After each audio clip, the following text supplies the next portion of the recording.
اکیلے رہنے والے لوگ کسی کے احسانوں تلے نہیں دبتے، خود سے کرتے ہیں، کسی سے نہیں مانگتے، اور یہ ایک اچھی بات ہے کہ آپ میں خود انحصاری ہے۔ یہی آپ کو کامیاب لوگوں کی فہرست میں گنواتی ہے۔ اکیلے رہنے والے لوگ تخلیقی ذہانت کے ہوتے ہیں۔ میرے خیال میں اس کو زیادہ وضاحت سے بیان کرنے کی ضرورت نہیں، کیونکہ سب ہی جانتے ہیں کہ کوئی بھی آرٹسٹ ہو وہ اکیلے رہنا پسند کرتے ہیں۔ اکیلے رہنے والے لوگ دوسروں کی نسبت زیادہ کامیاب ہوتے ہیں، کیونکہ ان کے پاس وقت ہوتا ہے۔ وہ خود کو ٹائم دے کر سوچ سمجھ کر ایک ایسا قدم اٹھاتے ہیں جو انہیں کامیابی کی طرف لے جاتا ہے۔ اکیلے رہنے والے لوگ ذہنی اور جذباتی طور پر مضبوط ہوتے ہیں۔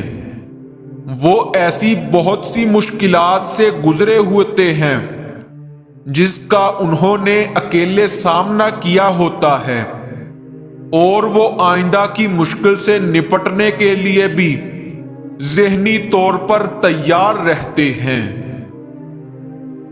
عظیم لیڈر علامہ اقبال نے مشاعروں اور جلسے جلوسوں میں بہت کم شرکت کر کے اکیلے رہتے ہوئے بانگ درا، بال جبریل جیسی کتابیں عوام کے سامنے پیش کی۔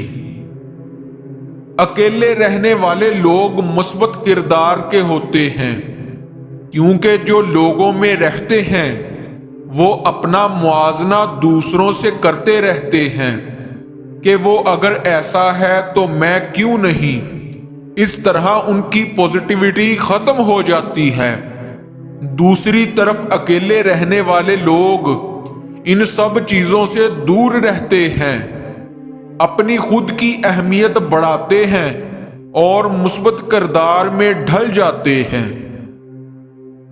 ایلن مسک اپنا زیادہ وقت اکیلے بتاتے ہیں، اور ایسا کر کے انہوں نے بہت سی کتابیں پڑھی جس وجہ سے وہ ایک تجربہ کار انسان بن پائے۔